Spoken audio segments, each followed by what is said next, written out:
Halo, selamat datang di podcast Bicara Bandar episode 9 Q&A session.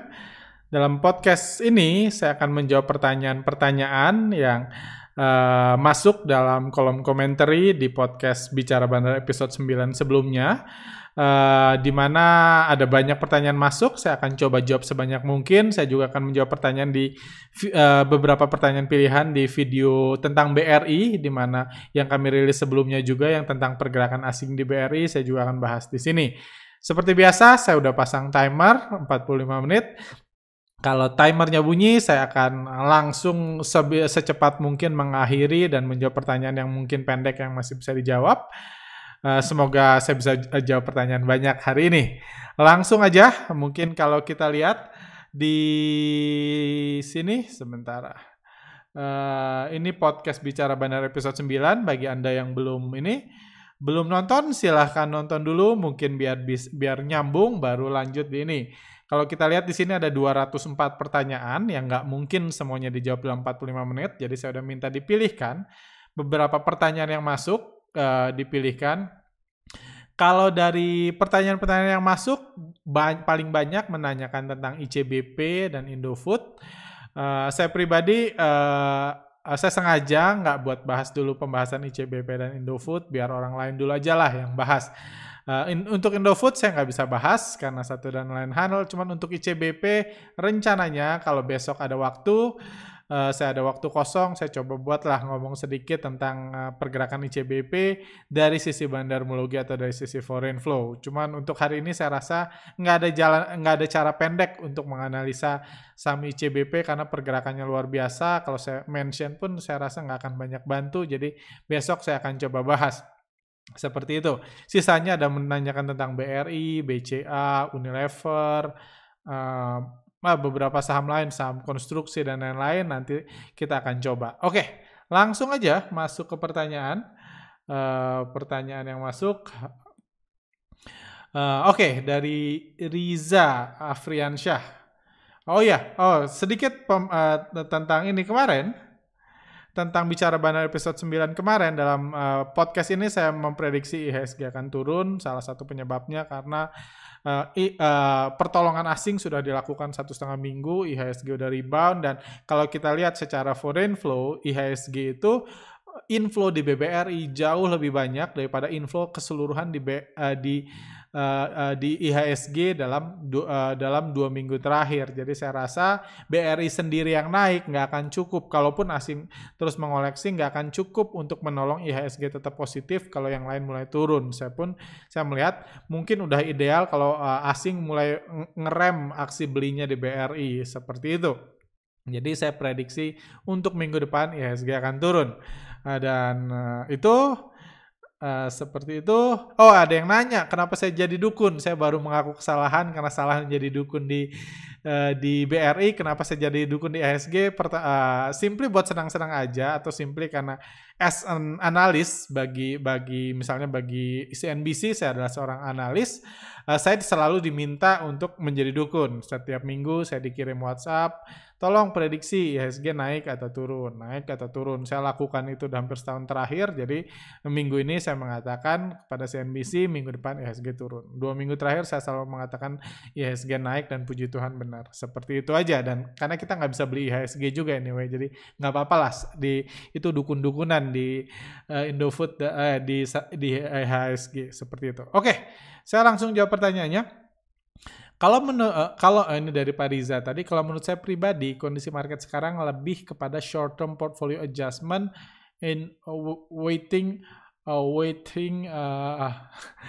rebalancing serta adanya guyuran stimulus ekonomi yang luar biasa besar yang belum pernah terjadi sebelumnya sepanjang Jadi nanti akhirnya tetap akan terjadi reality check dan ujungnya market akan synchronizing dengan real economy. Tinggal seberapa yakin masing-masing investor terhadap recovery ekonomi yang terjadi dari krisis COVID-19 ini. Oke, ini tentunya sedang membahas tentang podcast sebelumnya yang saya mengatakan bahwa sudah terputus hubungan antara kondisi ekonomi yang mungkin sampai sekarang masih dalam tahap memburuk. Bahkan China pun datanya lebih buruk dari bulan Maret bulan April kemarin gitu. Jadi even udah dibuka lockdownnya datanya masih memburuk gitu. Itu jadi ekonomi yang memburuk sementara bursa yang baik-baik aja. Kayak gitu. Saya mengatakan untuk krisis COVID ini Bandar memutuskan hubungan antara bursa saham, pergerakan harga saham dengan kondisi ekonomi. Itu yang kita lihat at least selama 2,5 bulan terakhir. Seperti itu dan saya mengatakan di situ it is a good thing gitu. Bagi kita investor saham it is a good thing. Nah gitu daripada harus semua tercermin ekonomi, mungkin kita semua udah nggak di sini. Kita semua udah nyangkut, udah stres dan lain-lain. Cuma karena ada kepentingan besar di bursa saham, Bandar pun harus melindungi sahamnya karena mereka nggak sempat keluar tentunya. Jadi harus melindungi dan bursa saham jadi solusi saat ini. Saya terus dihubungin orang yang baru mulai trading jadi solusi cari duit jangka pendek. Jadi itu dan Bandar berhasil mentransformasi bursa saham dari sarana investasi jangka panjang jadi solusi jangka pendek. Awalnya saya bilang seperti kasino, cuma lama-lama saya mikir ya terlepas dari resiko trading saham begitu besar, lebih besar dari sebelumnya dalam kondisi ini. Cuma setelah saya pikir-pikir, saya rasa buat bisnis pun, restart satu bisnis yang freeze pun punya resiko yang besar. Apalagi dengan ketidakpastian, mungkin setelah PSBB dibuka nanti, new normal mungkin ada second wave, third wave, dan lain-lainnya. Jadi semua bisnis sekarang resiko besar dan puji Tuhan bursa saham harga sahamnya diatur oleh Bandar jadi masih banyak kepentingan besar dan nggak harus ada pengaruh negatif dari virus sudah terbukti nggak bisa menular ke saham. Jadi Bandar tetap bisa bekerja dengan normal tanpa harus gangguan virus. Beda sama bisnis pariwisata. Kalau ada bandar pariwisata di situ, bandar pariwisata nggak bisa menghentikan virus karena menakuti orang. Cuma kalau bursa saham cenderung free dari masalah virus, walaupun perusahaannya memang bisa bangkrut, tapi itu another story dan mungkin masih lama, sebagian besar perusahaan masih lama, kalaupun krisisnya berlangsung masih lama bangkrutnya, sekarang masih bisa dimainkan dulu. Kayak gitu. Jadi itu pendapat saya. Jadi ini reality check. Jadi intinya dari Pak Riza ini mengatakan nanti akan ada reality check ketika krisis nanti akan turun lagi, which is saya pun melihat ya mungkin seperti itu sih pelan, tapi turunnya bukan lagi yang sudah saya tekankan hampir 2 bulan terakhir, turunnya bukan lagi kejatuhan yang penuh panik, turunnya adalah kejatuhan karena kondisi kondisi manusia atau kondisi trader yang semakin lama semakin parah kalau krisis ini berlangsung. Seperti itu. Apalagi para big player kalau harga sahamnya laku, ngelihat perusahaannya makin krisis mungkin jualin pelan-pelan sahamnya. Jadi tapi turunnya pelan-pelan. Seperti itu. Oke. Ini yang LPPF nanti saya simpan dulu, Pak. Mohon bahas WSBP, satu-satunya saham portfolio yang bikin khawatir. Apa WSBP masuk 50 emiten yang mencari bandar? Oke. Yang mencari bandar di sini bagi yang nggak ngikuti podcast sebelumnya adalah kita dengar rumor dengar informasi dari ketua emiten ada 50 perusahaan yang sedang terancam bangkrut. Saya juga dengar rumor bahwa ada bandar ada beberapa emiten yang sedang mencari bandar, mungkin karena perusahaannya mau bangkrut, sahamnya mau digoreng dulu biar para big playernya bisa keluar, retail bisa masuk gitu. Karena kalau dibiarin kan mungkin tiba-tiba dinyatakan bangkrut, delisting selesai kan, mereka nggak bisa keluar. Jadi sedang mencari bandar. Saya nggak tahu 50-50-nya apa aja, saya nggak tahu kalau 50 perusahaannya itu ada, kalau orang market mungkin udah dengar rumor, tapi kembali lagi nggak mungkin ada perusahaan yang menyatakan diri bahwa saya terancam bangkrut bulan Juni, nggak mungkin, nggak ada untungnya buat mereka dan nggak ada kewajibannya buat mereka mengatakan itu, jadi informasi resmi nggak mungkin kita dapat, cuma saya cukup optimis WSBP nggak ada di dalamnya, kayak gitu. WSBP nggak ada di dalamnya, jadi menurut saya tenang aja. Kembali lagi, tapi saya nggak punya listnya ke 50 saham yang masuk list itu apa, kayak gitu. Dari Pak Salam mungkin 3 minggu ini Bapak prediksi naik atau turun? 3 minggu Bapak prediksi naik turun, semuanya benar prediksinya. Kita lihat apakah minggu keempat akan prediksinya turun lagi. Feeling saya juga turun. Oke, kita punya feeling yang sama berarti. Mudah-mudahan aja asingnya mendukung dan asingnya jualan besar. Jadi feeling kita benar. Tolong bahas Unilever dan Cepin. Unilever hari Jumat kemarin transaksinya cukup besar. Nanti saya coba bahas, saya coba tampung dulu Unilever, Cepin, ICBP. Kalau menurut saya bukan putus sih antara ekonomi dan bursa, tapi investor ngambil sentimen positif nih normal. Nanti keluar Q2, kalau turun pasti harga turun lagi. Oke, jadi menurut saya ada 2 poin di sini. Dibilang ada optimisme investor terhadap new normal. Itu yang diangkat para komentator saham saat ini. Jadi mungkin Pak Igusti Arya ini juga percaya dengan komentator saham. Cuman mungkin yang mau saya highlight di sini adalah komentar kita, perasaan kita, euforia atau kepanikan market itu murni diputuskan sama yang mengendalikan harga. Sekarang karena bursa lagi naik, asing lagi menghentikan aksi jualnya, lagi ditolong IHSG, kita merasa optimisme new normal. Tapi mungkin minggu depan asing mulai guyur, meskipun PSBB belum dibuka, mulai guyur, kita akan merasakan jangan-jangan asing khawatir ya. New normal di Indonesia karena masalah COVID belum beres, new normal di Indonesia bakal cuma berlangsung sebentar, turun lagi. Jadi semuanya diarahkan oleh pergerakan asing. Kalau dia lagi akumulasi, kita rasa optimis. Kalau dia lagi distribusi, kita merasa pesimis. Tapi itu perasaan kita doang, nggak ada urusannya sama pergerakan harga. Ya kita boleh merasa apapun kan, cuma nggak ada urusannya sama pergerakan harga. Jadi optimisme, pesimisme itu asing ngatur. Sama kayak BRI, saya cerita video sebelumnya.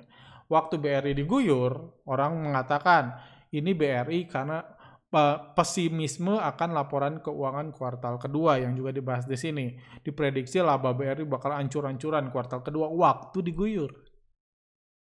Waktu sekarang asing mutusin naikin lagi, kita nggak takut lagi sama kuartal kedua. Kuartal kedua kita nggak takut lagi. Oh jangan-jangan nggak apa-apa ya kuartal kedua. Jangan-jangan bisnisnya baik-baik aja meskipun realitanya nggak ada yang berubah. Yang berubah hanya asing yang pertama mutusin ngebanting, sekarang mutusin naikin. Cuman karena harga naik, pemikiran kita berubah. Kita ngerasa euforia lah, optimisme, kita nyari mungkin switching, mungkin apa. Semua itu perasaan kita. Realitanya asing yang tahu. Kayak gitu. Jadi euforia atau panik itu disebabkan oleh big player. Diciptakan oleh big player, kita menyesuaikan. Para komentator saham menyesuaikan. Kayak gitu. Jadi saya rasa ya euforia atau sentimen positif new normal itu ya karena bursanya naik aja. Kalau bursanya dibanting minggu depan, IHSG dibanting minggu depan, jadi sentimen negatif dari new normal. Bisa dua arah kok kayak gitu. Berita yang sama. Oke, dari Mr. Nick. Terima kasih atas insight-nya yang luar biasa. Thank you juga Pak Mr. Nick. Berkat video-video Pak Arga, trader pemula seperti saya jadi mendapatkan edukasi yang baik tentang stock market. Saya menjadi trader baru 1 bulanan. Wow, masih baru banget. Saya pasti ikut workshop yang akan Pak Arga adakan. Saya nggak tahu ini yang mana. Cuma oke, silahkan bisa ini ke website kami. Pak Arga tolong bahas JSMR. Hari Jumat kemarin dibanting asing di menit terakhir dengan jumlah yang luar biasa banyak. Menurut Pak Arga, apa yang terjadi pada saham JSMR ini? Apakah bantingan menit terakhir seperti ini akan menjadi jurus andalan asing ke depannya? Oh, ini nanya JSMR. Ya udah saya bahas dulu deh JSMR. Yang tadi malah saya skip. Pertama, yang kedua, apakah bantingan di menit terakhir ini akan menjadi jurus andalan asing ke depannya? Bantingan menit terakhir, mungkin karena Bapak ini masih sebulan baru tahu ada bantingan menit terakhir, itu udah terjadi cukup lama, sering tiba-tiba asing banting, tiba-tiba asing nerbangin. Di menit-menit terakhir itu sudah terjadi lama dan itu kembali lagi, itu bukan apa ya, itu bukan strategi yang baik buat jualan. Itu strategi yang baik buat ngejatuhin harga atau naikin harga, tapi bukan buat jualan, bukan gitu. Strategi yang baik adalah jual, kerek naik lagi hari itu, banting lagi, kerek naik, banting lagi, kerek naik, sehingga orang optimis, antrian udah habis, ditebelin lagi sama retail, karena fundamentalnya bagus kan, atau optimisme akan new normal. Terus dia banting lagi, kerek naik, itu strategi jualan yang baik di bursa saham. Jadi bukan bantingan di detik terakhir, itu bukan strategi yang baik. Bantingan di detik terakhir itu kemungkinan disebabkan oleh ini. Kita lihat outflow-nya luar biasa besar untuk JSMR. Outflow terbesar 2 tahun terakhir ada outflow 275 M. Kita lihat sebelumnya kalau di JSMR sebelum ini di sini asing masuk, sempat masuk di kenaikan sini. Kenaikan sebelumnya, tapi setelahnya pelan-pelan keluar meskipun JSMR-nya naik, pelan-pelan keluar dan dibanting lagi besar-besaran. Jadi kalau kita lihat di sini asing masuk, di sini naik, terus keluar, masih tetap naik, terus dibanting. Jadi kalau saya lihat sekilas kayak gini, JSMR belum menarik. Saya suka secara fundamental JSMR. JSMR itu salah satu saham yang cukup konsisten.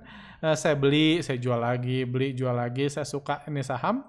Cuman so far saya nggak dalam posisi punya. Dan mungkin sedikit, intinya kalau secara ini JSMR, kalau secara bandarmologi dia jelek, CS jualan, BK jualan besar-besaran, retail pada beli, secara Forinfo dia juga jelek hari ini.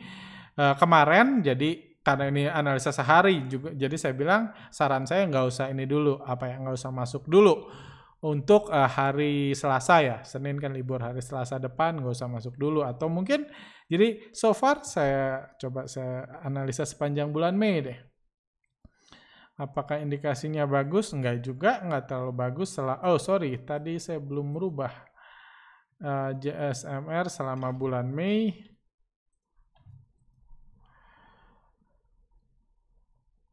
Enggak terlalu jelek, cuma ya enggak bagus secara bandarmologi. Kalau Anda paham menganalisa broker summary, kalau dilihat di sini enggak terlalu jelek, walaupun ya jelek lah, ya nggak jelek-jelek banget tapi jauh dari bagus. Jadi apalagi kalau sehari terakhir kita lihat tanggal 29,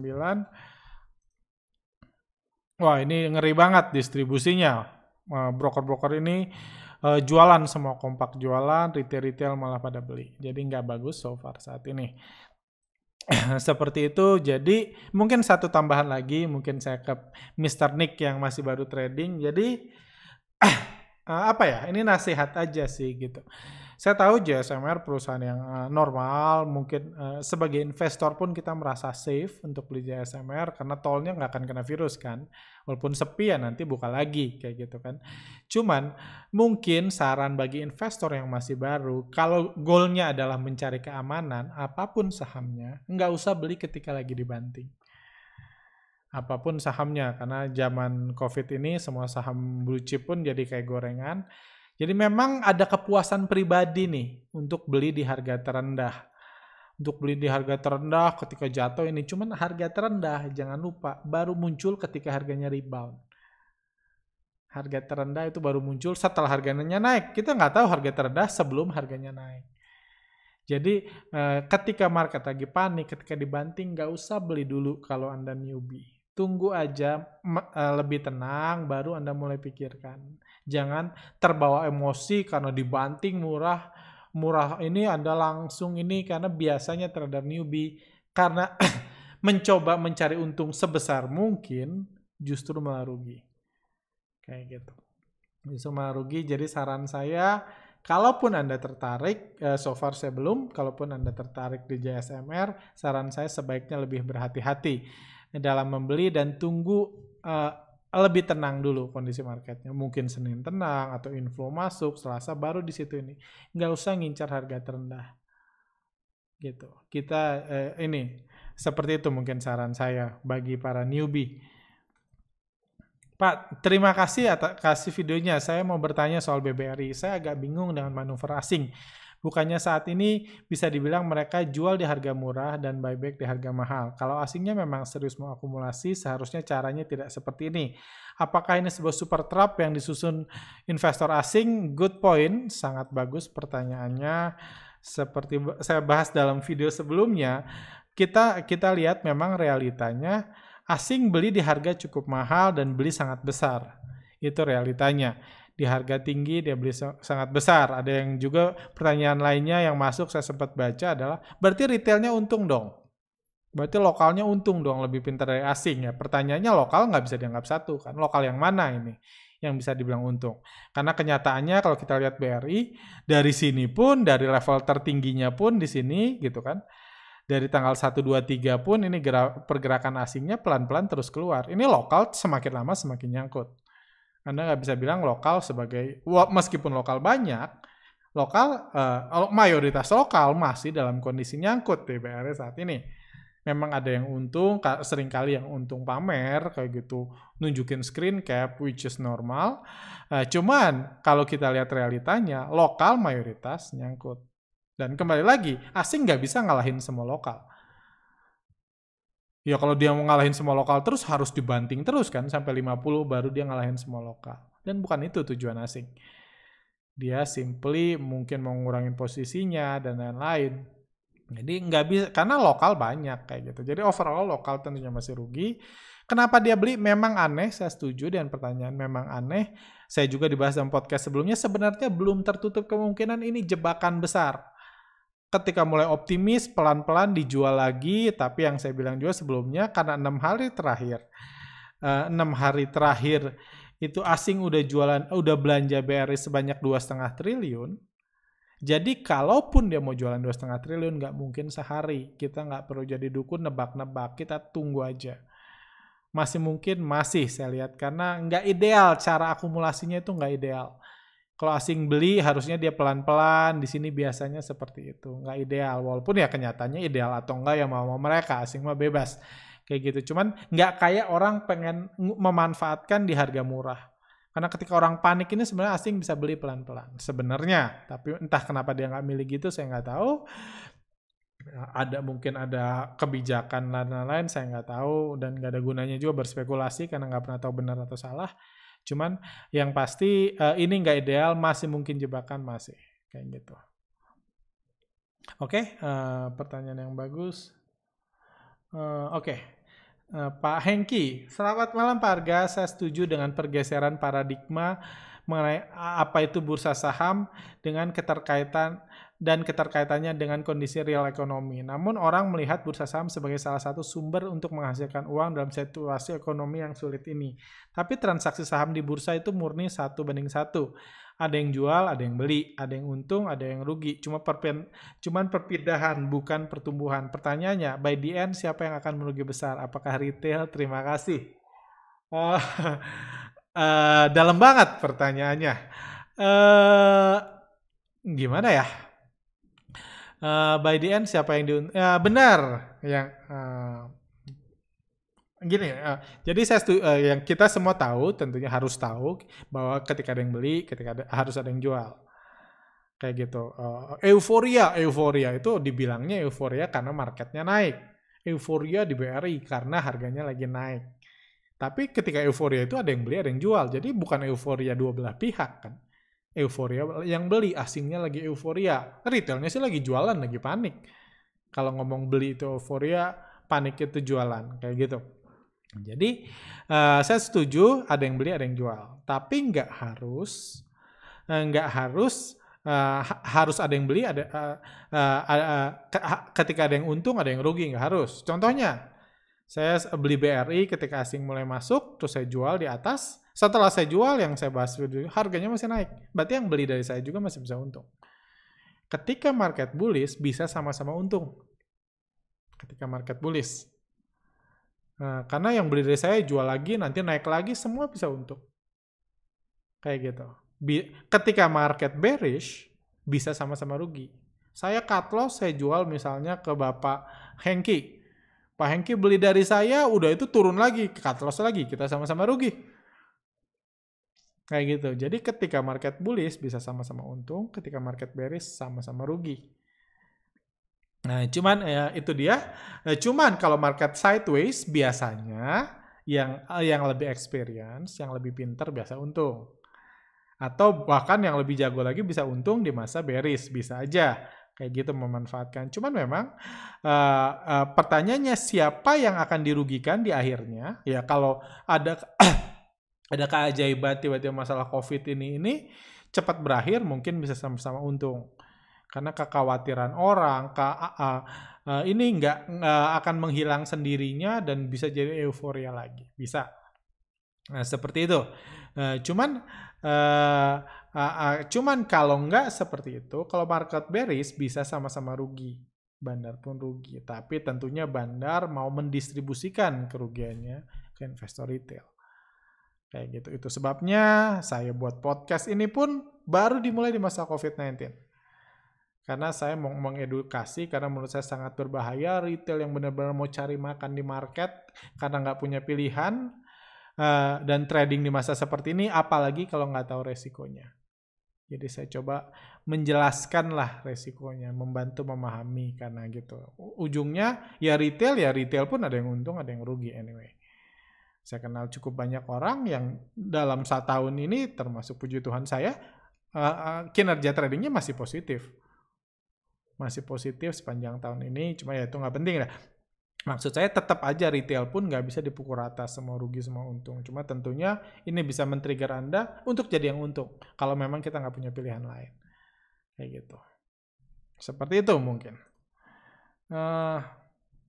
Thanks Pak pencerahannya. Kalau bisa tolong dibahas. BCA. Nanti saya bahas Unilever juga, Jasa Marga. Oh ya, ini yang bantingan di akhir hari ya. Pencerahan kalau bisa bahas. Kemarin Jumat banyak saham dibanting di akhir penutupan jam 3 dan saya lihat BBCA dibanting, Unilever juga, Jasa Marga juga. Jasa Marga tadi udah dibahas. Nanti deh saya ini. Oke, saya Pak Rizky Yoga, nanti BCA, Unilever tadi, Jasa Marga. Nanti saya akan bahas. Pak, mau tanya, sebelumnya saya tidak ingin menjadi dukun investor asing BBRI, tapi pendapat saya apakah langkah investor asing tanda petik average down harga, walaupun mereka buat jatuh ke 2.200, tapi mereka buyback lagi dengan harga murah dan juga sekalian menenangkan menjaga psikologis investor retail. 2 misi komplit, mereka punya barang murah dan retail tenang. Tapi logikanya sih mereka punya di average 2.700, nggak mau jual di harga atas. Ya mereka masih mau average down lagi, ya terserah mereka. Oke, ya saya rasa mirip pertanyaannya. Tapi ya menurut saya mungkin saya tambahkan sedikit. Pertama, kita nggak bisa menyamakan mindset retail kita. Kalau saya lebih bilang belah copet gitu. Copet yang nggak punya kepentingan sama BRI bisa keluar masuk kapan aja, dengan asing yang punya 78% sama BRI. Mereka nggak butuh beli. Kalau intinya supaya punya, kalau kita supaya punya harus beli. Mereka nggak butuh beli, mereka punya banyak. Mereka punya kepentingan menjaga harga, membuat sahamnya laku dan lain-lain. Cuman itu mindset yang sangat berbeda. Kayak gitu. Mungkin kalau di total average mereka masih di bawah harga sekarang. Kayak gitu. Intinya mereka membuat nari-nari harga untuk cari untung doang. Atau untuk mengurangi resiko. Kembali lagi, tujuan asing trading cuma itu. Mencari untung atau mengurangi resiko. Jadi, saya rasa mereka nggak harus average down, nggak harus ini. Mereka jual masih bisa untung, kemungkinan, which is cukup susah carinya. Ngitungnya, saya sendiri belum niat ngitungnya. Cuman, intinya kita harus ini gitu. Istilah pedagang kerupuk bisa beli kerupuknya sendiri, tapi dia nggak harus beli harga bawah biar untung, nggak harus. Mereka tukang kerupuk, mereka bandar kerupuk. Mungkin agak membantu. Pak, mohon bantu jawab gimana caranya tahu saham yang di bandari asing dan di bandari lokal atau yang nggak ada bandarnya. Yang di bandari asing ketika transaksi di saham itu, transaksinya minimum 30%-nya itu dilakukan oleh asing. Biasanya saham seperti itu di bandari asing. Jadi nggak bisa, kita lihat dulu transaksinya, itu teorinya partisipasi asingnya 30%. Atau bagi yang bingung ngitungnya atau nggak punya data untuk ngitungnya, ini ya bisa ikut workshop tentunya, atau simply saham-saham blue chip anggap aja di bandari asing. Sisanya di bandari lokal. Lebih dari 80% saham di bursa kita dibandari oleh bandar lokal. Yang nggak ada bandarnya yang tidur. Jadi saham yang nggak ada bandarnya adalah yang tidur, yang nggak kemana-mana. Kayak gitu. Tidur dalam waktu lama ya. Pak Krisna, Pak Arga, mungkinkah harga saham bisa balik ke harga sebelum krisis walaupun ada krisis corona? Secara bandar sudah terang-terangan menunjukkan kalau harga saham tidak ada hubungannya dengan real business. Saya banyak mikir soal itu, walaupun masih sejauh sepikiran, juga banyak diskusi dengan tim di sini. Menurut saya enggak. Saya nggak tahu, bukan saya yang naikin, cuman saya kasih tahu logika saya kenapa menurut saya. Kalau krisis ini berlangsung, ekonomi semakin terpuruk, apakah buat new high? Karena di satu sisi kita sedang mengatakan bursa saham jadi solusi nih. Meskipun kualitas barang, kualitas saham menurun, demand-nya sedang meningkat luar biasa. Di podcast sebelumnya, saya menunjukkan transaksi YPP KKN ini mayoritas naik 50%. Naik gila-gilaan triliunan jumlah dana yang masuk. Jadi meskipun demand tinggi, memang ininya kurang. Meskipun kualitas sahamnya berkurang drastis, masa depan perusahaannya dipertanyakan, cuma demand-nya tinggi, itu yang menguntungkan Bandar saat ini, juga menguntungkan kita yang di dalam market. Kayak gitu. Itu bisa membuat market naik, bisa. Kalau maininnya pintar, meskipun perusahaannya mau bangkrut kan bisa dikerek naik, mau sebelum bangkrut. Kayak gitu. Itu udah urusan Bandar lah, bukan urusan kita. Yang kita kan nggak harus naikin harga, kita beli doa aja biar naik. Kayak gitu. Cuman apakah Bandar berani buat sampai new high-nya? Menurut saya ada kerugian untuk Bandar melakukan itu. Ada risiko besar yang saya nggak tahu Bandarnya berani atau enggak secara keseluruhan ya. Mungkin beberapa saham mereka berani kayak gitu. Cuma secara keseluruhan saya nggak yakin gitu. Overall lah mayoritas. Kenapa? Karena terlepas dari kondisi ini, sekarang itu para pemain lama, which is masih banyak loh. Saya yakin masih at least 70% transaksi di bursa ya, transaksi saat ini itu masih diisi oleh pemain lama, bukan pemain generasi setelah COVID semua. Dan mereka kan masih dalam posisi nyangkut dan biasanya nggak mau cut loss, berharap cepat-cepat recover. Kalau dinaikkan terlalu tinggi, mereka bisa keluar. Dan itu tekanan besar juga buat ini kalau semakin banyak yang keluar. Semakin banyak yang keluar dan sementara kita tahu kemungkinan kalau kondisi saat ini kemungkinan ke depan masih banyak berita buruk, masih banyak kekhawatiran, ekonomi yang lesu, minat investasi yang berkurang dan lain-lain yang sering saya bahas di podcast. Jadi menurut saya terlalu bahaya untuk naikin ke level sebelumnya yang membuat banyak orang yang sebelumnya sekarang cuma nyangkut, cuma diem malah bisa keluar. Ketika kondisi ekonomi yang mungkin semakin buruk, misalnya mereka butuh 3 bulan buat new high, ketika semakin buruk, orang lihat, wah puji Tuhan reksadana saya sekarang udah nggak negatif lagi, cairin. Oh saya juga ternyata saham saya rebound dong gitu, bisnis saya udah 3 bulan nih tutup, cairin. Seperti itu. Ya mereka yang tahu lah, mereka yang ngitung berapa banyak jumlah pemain lama yang saat ini nyangkut nggak bisa keluar, yang akan keluar kalau harga sahamnya dinaikin terlalu tinggi, dan berapa banyak pemain baru. Kalau dana segar barunya memang sebanyak itu, mungkin bisa dinaikin. Itu sebabnya saya berulang kali minta kalau ada analis sekuritas yang punya data sekuritas retail di sini, tolonglah share, buatlah analisa. Karena itu kami nggak bisa lakukan. Kayak gitu. Oke, panjang nih. Ini sepertinya dari, saya nggak tahu. Saya kagum dengan keberanian Pak Arga menjelaskan tentang keberadaan bandar saham yang mengatur pergerakan harga saham di bursa kita. Karena setahu saya BEI saja tidak mau mengakui kalau harga saham dikendalikan oleh bandar. Walaupun dalam kasus Jiwasraya kemarin tiba-tiba semua heboh membahas tentang kejahatan bandar saham yang sebelumnya dibilang nggak ada di bursa kita. Lucu pokoknya.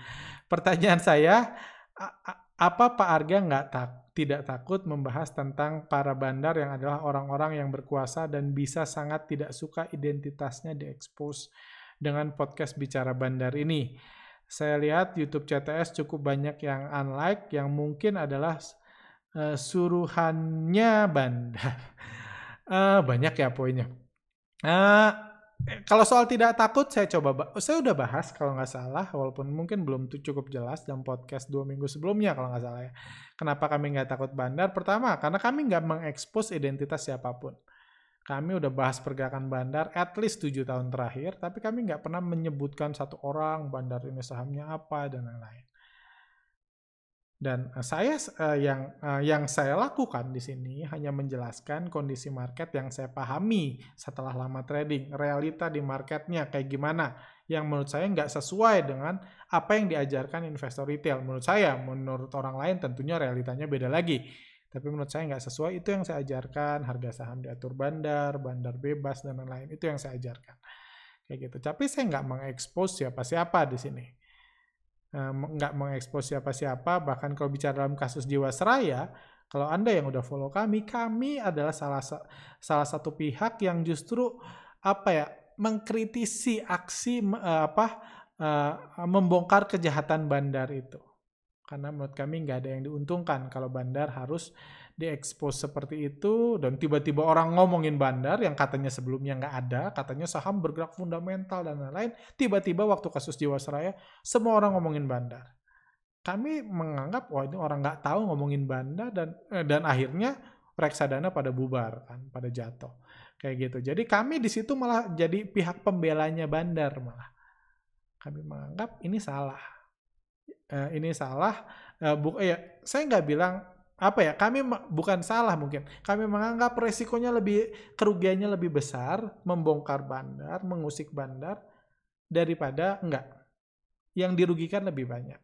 Seperti itu. Itu sebabnya saham-saham yang kena krisis kasus Jiwasraya banyak yang sekarang di 50-an dan nggak bangkit lagi. Perusahaannya boleh terus bekerja, boleh terus profit, harga sahamnya nggak bangkit lagi karena bandarnya sedang dipermasalahkan. Which is banyak, ada ribuan investor retail yang dirugikan karena itu. Lebih banyak. Seperti itu. Jadi, itu pertama. Jadi, kita nggak mengekspos, dan saya juga memang podcast ini nggak di-cut dan ini langsung di-upload. Saya juga kadang-kadang berhati-hati. Jangan sampai saya ngomong yang merugikan bandar. Saya mengedukasi, tapi misalnya nih ketika rumor, saya bilang ada rumor, misalnya ada rumor tentang itu yang minggu kemarin saya cerita tentang sedang dicari nih bandar-bandar untuk melikuidasi aset pemegang besar di perusahaan-perusahaan yang terancam bangkrut. Jasa bandar sedang dicari. Saya nggak bilang saham apa yang lagi nyari, emiten apa yang lagi nyari. Karena kalau saya bilang, saya nggak mau bilang, ya saudara. Kalau saya misalnya bilang, saya sedang mengganggu, sedang ngurusin urusan orang lain kan.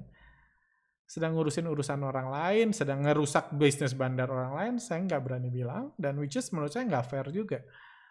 Saya bilang kayak gitu. Walaupun saya nggak tahu itu rumor benar atau salah kayak gitu. Jadi saya coba buat ini antara mengajarkan realita dengan ngerusak bisnis bandar-bandar besar, which is orang-orang besar kayak gitu. Kalau yang unlike, yang protes, menurut saya lebih banyak mungkin lebih banyak ini orang-orang lain lah yang mungkin bisnisnya terganggu. Yang banyak protes itu mungkin ada ini lain, praktisi lain, pakar lain, YouTuber lain, atau yang punya channel jualan rekomendasi, itu yang lebih banyak nggak suka ke kami, yang kami tahu mereka bukan bandar. Jadi ya which is nggak masalah juga sih. Om Arga, oke, Pak Doyan Mangan. Om Arga, Om Arga ngelarang, bilang jangan untuk orang yang mau belajar trading. Kenapa ya? Emang orang-orang nggak boleh kayak Om Arga yang bisa berhasil cuan di trading. Om Arga dulu waktu pemula kan juga sama kayak orang-orang yang mau belajar. Poin bagus. Ini saya bahas kemarin kan. Jadi kemarin saya bilang kembali lagi di awal krisis COVID, saya melarang atau nggak mengencourage mereka yang mau trading saham untuk trading. Karena menurut saya bahaya. Apalagi mereka dengan pengetahuan seadanya, dengan modal mungkin yang cukup besar bagi masing-masing, mencoba mencari solusi. Saya melarang mereka karena menurut saya, pertama, waktu itu saya belum tahu besarnya peningkatan orang yang seperti itu. Itu belum tahu, dan yang waktu itu saya tahu adalah bahayanya COVID-19 terhadap ekonomi, which is hampir semua yang saya prediksi sejak bulan Mei lalu, yang kami prediksi sejak bulan Maret lalu, kejadian. Kalau secara ekonomi dan bisnis, hampir semuanya kejadian. Dari second wave, dari ekonomi yang hancur, perusahaan bangkrut, perbankan, itu hampir semua kejadian ekonominya. Makanya waktu saya ngelarang karena takut mereka salah pilih dan lain-lain. Alasannya itu, karena kalau mereka mau trading di bulan Januari, saya nggak pernah melarang. Mau trading di bulan Januari, saya nggak pernah melarang. Di tahun lalu nggak pernah melarang gitu. Cuman saya pribadi di sini ya, karena saya tahu di sisi lain semua orang merekomendasikan anyway. Kalau dia tanya ketika sekuritas, pasti direkomendasikan biar jadi trading kan. Jadi saya melarang seperti itu. Cuman setelah saya melihat bahwa bisnis saham itu resikonya di masa COVID ini nggak lebih besar kok daripada buat kafe misalnya. Nggak lebih besar kok daripada ngehidupin hotel yang udah mati. Semuanya resikonya besar. Jadi itu sebabnya kami milih ya udahlah, karena saya nggak boleh nggak boleh berpandangan terlalu sempit hanya di bursa saham, harus keseluruhan. Makanya kami mengadakan kelas untuk coba mengedukasi. Coba ini karena ini nggak mudah. Anda udah ikut workshop, semua workshop kami pun tetap nggak mudah untuk sukses di bursa saham. Jadi butuh, apalagi di masa krisis, uang pas-pasan, semakin nggak mudah. Mungkin next time saya bisa cerita pengalaman saya waktu mahasiswa, uang kuliah dipakai trading gitu, dan tambah nggak mudah. Karena uang terbatas, uang kuliah saya dipakai trading gitu. Sementara beberapa bulan lagi harus bayar, kayak gitu, itu nggak mudah. Kayak gitu. Oke, mungkin kayak gitu jadi alasan saya, karena dulu membahas resiko, jadi saya larang, cuman sekarang saya tarik larangannya, bukan karena kondisi IHSG lebih baik, resikonya lebih berkurang, bukan karena itu, saya melihat masih mirip-mirip aja, cuman karena saya sadar, bisnis lain pun nggak lebih aman dalam kondisi saat ini, kayak Pak Jokowi bilang kan, pilihannya semua buruk sekarang. Jadi pilih the best between the worst, gitu, di antara the worst, kayak gitu. Pak Arga, mungkinkah harga saham ini udah loh kok. Oke, ini menurut saya Anda arogan sekali, wah. Karena mengatakan analisa fundamental tidak ada gunanya. Satu hal yang tidak bisa Anda sangkal, Warren Buffett dan Lo Keng Hong sukses karena analisa fundamental. Wow, sekarang coba tunjukkan. Apakah Anda sudah lebih kaya dari Lo Keng Hong? Oh, belum. Sampai Anda mengklaim analisa bandarmologi lebih baik daripada analisa fundamental. Kalau tidak bisa menunjukkan Anda lebih kaya dari Lo Keng Hong, sebaiknya hentikan podcast-podcast Anda yang menyesatkan ini. Wah, ini dari ini ya, sepertinya dari Instagram kalau nggak ada namanya kayak gini. Seperti itu. Nggak apa-apa. Ya. Saya nggak tahu ininya kok sepertinya marah banget, cuman saya coba bahas aja deh. Saya sih nggak marah, saya senyum-senyum aja kayak gini. Arogan, sorry kalau terlihat arogan karena mengatakan analisa fundamental nggak ada gunanya. Saya nggak bilang analisa fundamental nggak ada gunanya. Saya nggak pernah bilang, silahkan lihat di podcast nggak ada gunanya. Cuman menurut saya adalah bagi Anda yang mau trading, saat ini, saya nggak tahu nanti mungkin ada lagi. Saat ini mendingan nggak usah pusing-pusing mikirin fundamental perusahaan ke depan yang semakin lama semakin suram, mendingan nggak usah. Karena udah ada masuk, ini baru lah. Kita udah masuk paradigma baru, the new normal, bursa saham yang baru. Menurut saya nggak usah pusing-pusing kayak gitu, karena malah jadi lebih susah trading. Kayak gitu. Melihat data pengangguran, inflasi, suku bunga, dan lain-lain, stimulus, dan lain-lain, menurut saya nggak usah seperti itu. Itu satu. Jadi cuman kalau Anda yang memang, saya juga bilang, kalau Anda fundamentalis, yang sabar, yang bisa terus beli saham, terus average down, do it. Lakukan aja, silahkan. Dan ini, satu hal yang tidak bisa sangkal, Warren Buffett dan Lo Keng Hong sukses karena analisa fundamental. Oh, ini menarik. Jadi kalau menurut saya itu terlalu sangatlah gimana? Menurut saya terlalu gimana ngomongnya? Bukan kasar banget kalau dibilang terlalu picik. Kesuksesan Lo Keng Hong itu satu hal, fundamental itu hal lainnya, analisa fundamental. Kenapa? Yes, memang Lo Keng Hong nggak pakai analisa teknikal, itu benar. Dari berbagai, kalau Anda pernah dengar dia ngomong pun, dia sering banget ngetawain analisa teknikal. Warren Buffett pun sama, sering banget ngetawain analisa teknikal. Kalau Anda sering dengar seminarnya, perkataan dia tentang saham. Jadi itu benar. Mereka juga pastinya yang saya tahu nggak pakai analisa bandarmologi. Jadi kalau pilihannya 3, teknikal, fundamental, dan bandarmologi, mereka pilih fundamental. Yes. Lo Keng Hong, Warren Buffett pakai analisa fundamental, yes. Tapi yang pakai analisa fundamental bukan cuma mereka. Satu. Jadi menurut saya, dan Anda, kalau saya pengagum Lo Keng Hong, Tapi bukan analisanya. Saya pengagum dia karena karakternya, pandangan jangka panjangnya, kemauan dia untuk terus average down meskipun harga sahamnya terus turun, keberaniannya itu, saya pengagum mereka karena itu. Dan menurut saya itu kunci sukses dia. Bukan analisanya. Anda kalau dengar seminar-seminar Lo Keng Hong nggak pernah dia pusing-pusing bahas PBV, GDP growth, dan lain-lain, nggak pernah. Itu pakar saham yang ngomong, itu komentator saham, akademis yang ngomong itu. Lo Keng Hong selalu ngomong outlook jangka panjang, saya percaya kayak gini, saya beli terus, tenang aja, siap bertarung dalam jangka panjang, tidur, tunggu, dan lain-lain. Itu yang dia highlight, bukan analisa fundamentalnya. Bukan analisa fundamentalnya, dia nggak pernah ngeluarin rumus-rumus rumit. Begitu juga dengan Warren Buffett. Walaupun mereka punya pendekatan yang sangat berbeda ya dalam trading. Sama-sama nggak pakai technical. Tapi saya yakin kalau Warren Buffett ngelihat saham yang dibeli Lo Keng Hong, dia nggak akan tertarik untuk beli. Jadi beda lagi. Itu juga satu. Jadi menurut saya ada banyak faktor yang menyebabkan seorang trader untung, bukan cuma analisanya. Itu satu. Jadi udah habis ya waktunya tadi. Bukan cuma analisanya. Cepet banget saya nih. Jadi itu satu. Jadi ada banyak yang membuat ini turun, bukan cuma analisanya. Ada banyak hal lainnya yang membuat Lo Keng Hong berhasil, termasuk modalnya yang bisa terus average down meskipun harga sahamnya turun. Satu hal lagi yang mau saya highlight adalah salah satu kunci kesuksesan Warren Buffett dan Lo Keng Hong adalah dia berpikiran seperti ini sejak 15-20 tahun yang lalu. Kalau Warren Buffett sejak 40-50 tahun yang lalu. Itu kunci kesuksesan lainnya.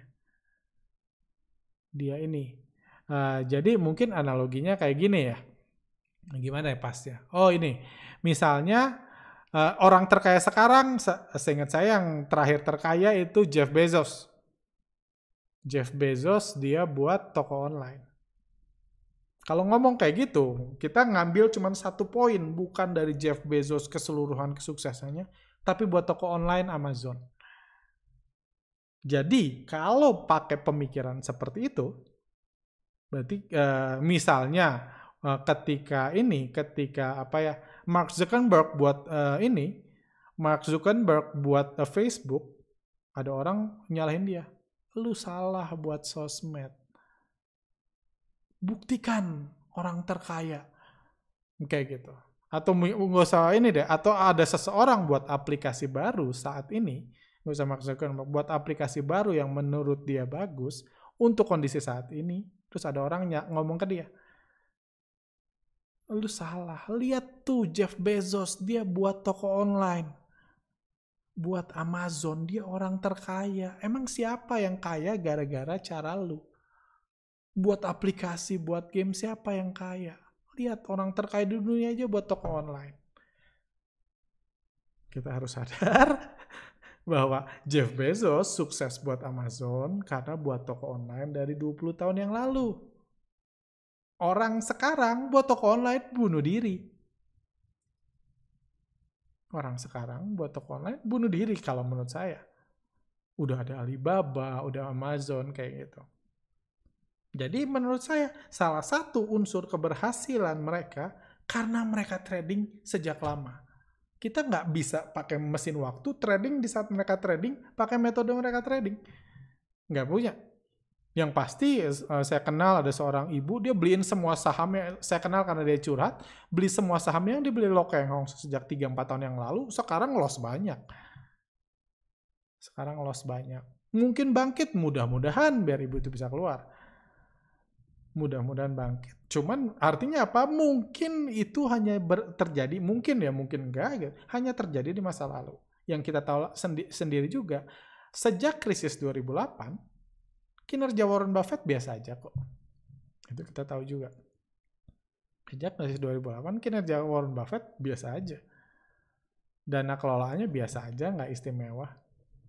Ini kita ngomong sejak krisis ya, jadi ketika ada banyak saham murah, Warren Buffett bebas milih saham pada saat itu biasa aja. Bahkan di krisis sekarang dia cut loss, bukan beli. Jadi menurut saya itu bisa jadi bahan pertimbangan kayak gitu. Apakah saya lebih kaya dari Lokeng Hong? Enggak, masih jauh. Mudah-mudahan gitu bisa, itu cuma masih jauh. Berapa triliun gitu masih jauh saya ke triliunan itu. Oke, ini Danya Astra udah habis waktu saya.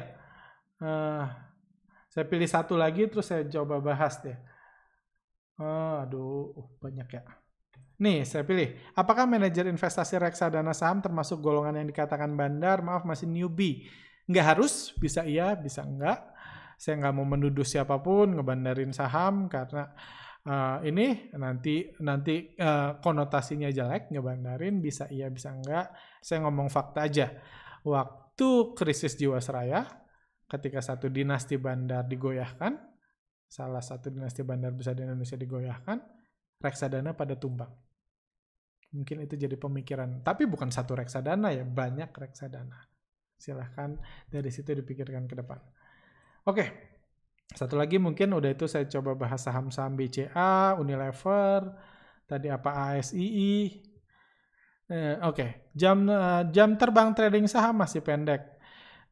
Selama ini trading hanya based by technical, fundamental, and money management. Wah, banyak banget.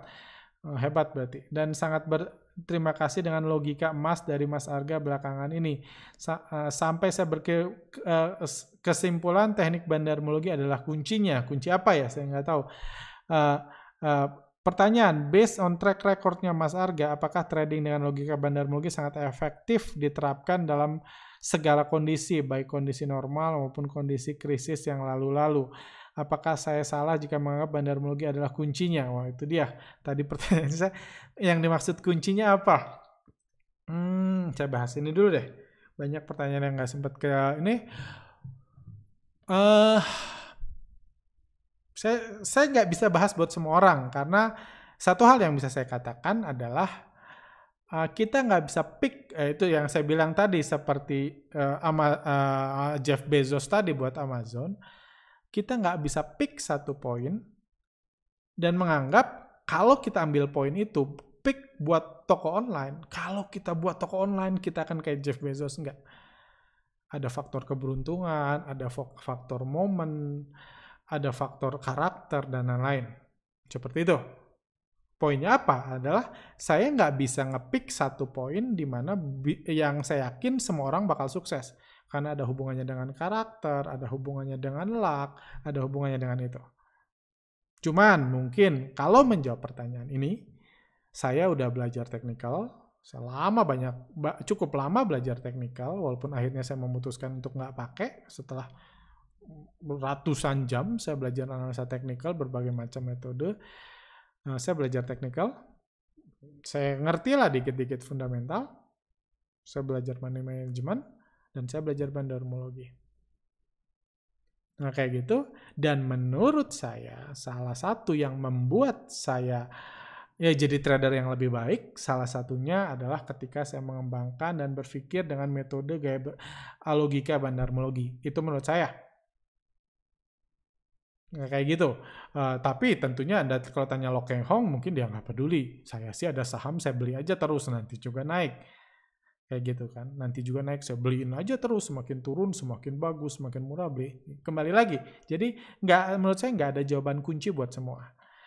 Apakah efektif diterapkan di segala kondisi? Saya nggak pernah berhenti menganalisa bandarmologi dalam setiap kondisi seperti itu. Tapi kalau ngomong krisis COVID-19 ini, jujur saya belajar banyak banget tentang bandarmologi dan terus melihat adanya sedikit perubahan demi perubahan, karena ini krisis yang even nggak pernah dialami oleh bandar sekalipun.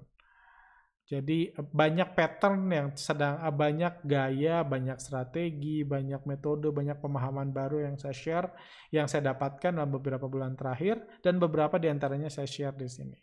Apakah itu kunci bagi saya? Yes. Kalau tanya ke bagi Pak Lokeng Hong, tentunya bukan. Kayak gitu. Kayak gitu. Jadi kalau bagi Bapak ini, kalau Anda berminat belajar semoga iya, tapi ya itulah, saya cuma bisa berbicara atas nama saya dan saya percaya Pak Lokeng Hong mengatakan bukan seperti itu. Oke, waduh banyak pertanyaan. Oke, ini satu lagi deh. Ini menarik perhatian, kok dicoret. Oh, Lo Keng Hong lagi, Pak Keng Hong sepertinya seru banget hari ini. Selain Lo Keng Hong, siapa dan siapa? Mungkin ini salah satu tokoh atau YouTuber, jadi sengaja dicoret sama admin. Saya nggak tahu siapa lagi trader atau investor saham sukses di Indonesia. Apakah memang nggak ada lagi trader sukses di Indonesia? Lucu pertanyaannya. Ya terlepas dari siapapun yang ada di sini atau di sini. Jadi apa ya? Jadi yang saya pahami ini sebelum saya ini ya. Jadi yang saya pahami itu jadi ada beberapa jenis trader atau investor di bursa saham. Bakal panjang nih, udah terlanjur deh ya, nggak usah di skip deh nih. Ada beberapa jenis. Ada Pak Lo Keng Hong, adalah investor individual yang sangat berhasil karena dia beli saham murah 20 tahunan yang lalu dan sahamnya naik banyak. Seperti itu yang membuat dia berhasil, yang sangat berhasil, dan dia terus memakai nama dia sendiri. Itu satu. Jadi dia berhasil karena beli banyak saham murah 20 tahun yang lalu, dan sekarang naik banyak dan dia nggak cepat jual gitu. Ada juga yang beli saham murah 2 tahun lalu atau beli saham bumi 10 tahun yang lalu sekarang bangkrut, ada dengan metode yang sama tapi malah bangkrut. Jangan lupa, bumi itu saham bagus 10 tahun yang lalu. Semua analis merekomendasikan, bilang fundamentalnya sangat cerah. Jadi simply faktor luck aja, mungkin strateginya sama, beli terus nyangkut kayak gitu. Jadi balik lagi, ada Lo Keng Hong yang ini adalah dia trader perorangan yang nggak disangka lagi dia sukses dan dia tetap pakai nama perorangan dia, dan karena dia pakai nama perorangan dia populer. Satu lagi yang membuat saya sangat kagum dengan Pak Lo Keng Hong. Pak Lo Keng Hong itu suka ngajar, suka berbagi. Itu yang menurut saya sangat mirip. Kalau kayaknya jauh gitu, cuman sangat mirip antara saya dengan Pak Lo Keng Hong. Pak Lo Keng Hong itu suka berbagi. Dia berbagi poin yang menurut dia sukses. Itu sebabnya dia nggak pernah bilang tentang, dia nggak pernah heboh-heboh menganalisa fundamental kalau Anda ketemu dia. Dia fokusnya di mindset, di gaya berpikir, pemikiran jangka panjang, sabar, terus beli, dan lain-lain. Kayak gitu. Dia senang mengajar dan dia kaya. Dia berhasil. Itu satu jenis trader yang super lah. Itu sebabnya Pak Lo Keng Hong selalu dijadikan icon di bursa saham Indonesia karena dia memenuhi 2 kategori itu. Dia udah sukses karena beli saham murah puluhan tahun yang lalu. Dia tetap memakai namanya sendiri, dia nggak keberatan di-expose. Itu sebabnya setiap dia beli PTRO ketahuan, beli MBSS ketahuan, karena dia beli pakai namanya sendiri. Ketiga dia senang ngajar, dia mau di-expose, dia mau ngajar. Cuma karena udah terlalu kaya, dia nggak buat workshop kali. Bagi dia nggak ngefek gitu, uang sekian juta gitu, nggak. Itu satu. Ada trader lain yang saya ada kenal juga, yang kaya juga, berhasil juga, tapi dia nggak mau di-expose. Dia nggak mau namanya dikenal, dia nggak mau jadi public figure. Itu lebih banyak,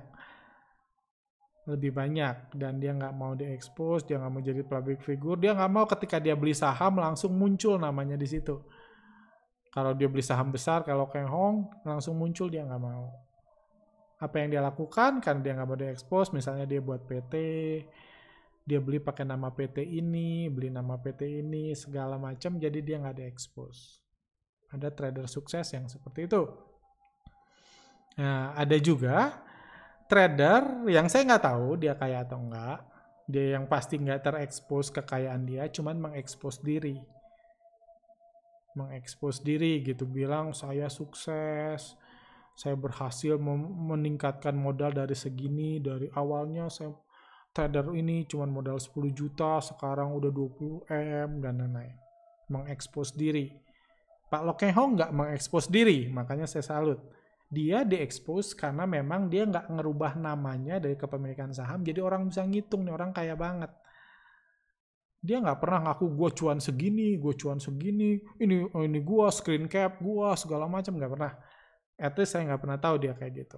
Ada trader yang mengekspos diri menunjukkan kesuksesannya. Mungkin benar, mungkin cuma Photoshop, hanya mereka yang tahu. Cuman biasanya trader seperti itu jualan seminar. Karena ada poin sangat bagus ketika Anda jualan seminar atau jualan rekomendasi berbayar dan lain-lain ketika Anda mengekspos, menunjukkan kalau Anda orang kaya. Contohnya, saya kasih contoh, misalnya saya tunjukin portfolio saya beli satu saham sebanyak 700 juta. Saya tunjukin screen cap-nya, kalau perlu live, gitu. Live, lihat nih, saya beli saham 700 juta. Mungkin habis beli, setelah live video saya jual lagi. Mungkin, cuma Anda nggak perlu tahu itu kan, yang pasti saya live, tunjukin.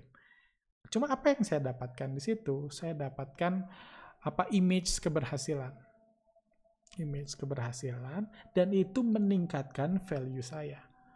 Kalau saya punya 700 juta, kalau Anda mau belajar di saya, nggak akan 700.000 harganya. Mungkin bisa jadi 5 juta, mungkin bisa jadi 10 juta, mungkin bisa jadi 3 juta bebas. Tapi itu meningkatkan value Anda. Ada trader seperti itu yang mengekspos diri bilang ini. Kayak gitu. Benar atau enggak, saya nggak tahu dan nggak pengen tahu. Kayak gitu. Cuman ya tentunya, jadi saya pribadi, kalau someday saya seperti Pak Loh Keng Hong, saya nggak akan beli pakai nama saya. Saya nggak beli pakai nama saya gitu. Kalau intinya saya udah malas nih ngajar orang, saya udah ini pengen jadi pakai Loh Keng Hong kayak itu, saya nggak mau beli pakai nama saya. Kayak gitu. Saya beli pakai nama PT, pakai nama ini, saya beli sahamnya. Jadi saya trading tapi nggak pakai nama saya. Jadi kalau saya punya banyak nggak ketahuan itu saya. Cuma Pak Loh Keng Hong baik hati, jadi dia bisa diekspos dengan mudah. Karena menurut saya tujuan dia adalah mengencourage orang. Mengencourage orang untuk melihat dengan mata jangka panjang, melihat ke depan dan lain-lain. Jadi itu menurut saya itu yang buat saya kagum dengan Pak Loh Keng Hong. Karena saya dengar, saya beberapa kali dengar, bahkan itu juga dengan dengan Om Benny juga yang ini, yang sedang bermasalah sekarang, dia juga pakai nama dia. Mayoritas pemain itu nggak pakai nama dia dalam trading, jadi dia aman. Dia nggak harus diekspos, karena orang kaya beneran biasanya nggak pamer kekayaan yang saya tahu. Kayak gitu. Karena takut sama orang pajak mungkin atau apa. Oke, jadi itu aja saya bahas saham. Itu seru banget pertanyaan terakhir itu. BBCA. Oh ya, untuk Indofood. Oh ya, untuk Indofood dan CBP harusnya tadi saya bilang besok saya rencananya coba buat video buat bahas karena nggak bisa pendek. BBCA ini kalau kita lihat ada inflow besar hari ini terakhir. Hari Kamis selalu ada inflow besar, kemarin dijual lagi, tapi so far saya lihat masih belum menarik lah, masih jauh dari BRI kayak gitu. Kalau Senin Anda lihat pelan-pelan asing masuk kayak gitu di BBCA mungkin bisa dilirik saham BBCA, cuma hari Jumat kemarin kembali diguyur dan rebound sebelumnya juga diguyur. Jadi average asing dalam akumulasi ini harusnya nggak gede-gede banget. Jadi kalau dia bisa maintain di atas 25.000 dan dia jual beberapa ratus M, harusnya bandarnya udah untung nggak markup kayak gini, kayak gitu. BBCA sekilas seperti itu. Tadi ada yang tanya ASII, nanya average-nya. ASI lebih bagus. Kita lihat ada inflow besar kemarin setelah dilaporkan ini. Penjualan mobilnya turun, langsung diakumulasi asing. Kita nggak tahu sebabnya apa, cuma nggak usah jadi komentator. Cuman asing terus beli. Kalau saya hitungin average-nya deh, 1, 2, 3, 4, 5, 6, 7, 8. 8 hari terakhir average akumulasi asing. 4.337 8 hari terakhir asing beli 369 miliar. Jadi di 4.300 jadi harganya udah lumayan. Jadi bagi yang punya, bagi yang ini gitu lebih hati-hati lah kalau Anda lihat asingnya mulai profit taking, mulai pikir jualan. Bagi yang punya, bagi yang belum punya, kalau menurut style saya, guys, menurut saya better tunggu deh, udah naik cukup banyak. Karena saya suka yang diskonan. Kalau Anda suka yang premium, ini saya masih cukup oke. Kayak gitu. Jasa Marga tadi udah. Saya coba lihat pertanyaannya apa lagi sih. Main apa? Mas Arga, Malindo Feedmill akan bangkrut nggak? Sahamnya aman tidak dalam jangka 6 bulan ke depan? Saya rasa main oke-oke aja. Saya nggak tahu informasinya, kembali lagi saya nggak tahu list 50 sahamnya, saya nggak tahu. Kalaupun saya tahu nggak akan saya mungkin highlight gitu. Paling kalau ini ada bilang hati-hati atau apa kayak gitu. Cuman menurut saya ini, kita lihat cari saham lain. BRI, tadi udah dibahas BRI. Unilever, Unilever yang nyebelin. Unilever, nah kita lihat kemarin dibanting before di masa pembukaan ada outflow besar, setelah inflow besar. Secara foreign flow ini saham masih sangat murah walaupun pergerakan asingnya cukup aneh. Udah cukup murah karena asing beli banyak, entah kenapa kemarin dibanting. Cuma saya masih tetap minggu lalu saya mengatakan saham ini bagus, minggu ini pun mengatakan bagus, mudah-mudahan cepat naik kalau ada teman-teman yang beli. Kayak gitu kita lihat cukup oke nih saham, masih cukup bagus. Partisipasi asingnya masih 49%, masih besar. Ini 100 hari kan, coba kita lihat 10 hari juga masih oke. Oke, saya masih suka dengan ini, dengan Unilever. Oke, Jasa Marga udah. Satu lagi deh. Main udah sekilas. HMSP mau nanya gimana ke depannya setelah cum-date dividen Jumat kemarin. Akan lanjut naik ke naik. Oke, kita lihat foreign flow-nya aja. Cum-date-nya udah.